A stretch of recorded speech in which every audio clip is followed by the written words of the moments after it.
เย้ทุกคนบ่าวภูมิได้เงินในอากาศแล้วทุกคนเป็นเงินก้อนแรกของบ่าวภูมิเนาะทุกคนที่แบบ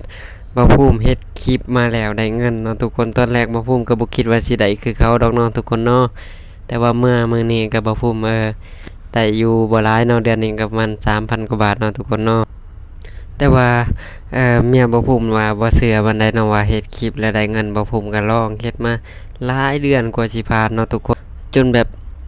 มาแบบ3 เดือน 4 เดือนพู้นแหละเนาะทุกคนบ่ภูมิจังผ่านการสร้างรายได้เนาะทุกคนอยู่บ้านฟ้าเนาะทุกคน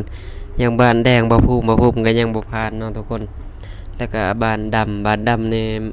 มันจะบ่ได้ค่าโฆษณาเนาะบ่ภูมิเฮ็ดแบบเฮ็ดคลิปซื่อๆเนาะทุกคนอยู่บ้านดำเนาะทุกคนบ่ภูมิบ่มีรายได้เนาะทุกคนเนาะ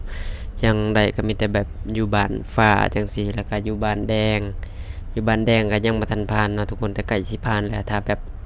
ผ่านนะโอ้บ่ภูมิสิฉลองอย่างใหญ่เลยเนาะทุกคนเนาะแต่แบบผ่านหลายช่องทางเนาะทุกคนเนาะฝากหมู่คู่ทุกคนติดตามบ่าวภูมิเป็นกำลังใจบ่าวภูมิแหน่เด้อหลังจากซื้อกับข้าวซื้อหยังมาแล้วเนาะทุกคนเนาะบ่าวภูมิก็มานั่งกินข้าวเนาะแบบห้องมันก็แคบๆแน่ทุกคนเนาะเพราะว่ามัน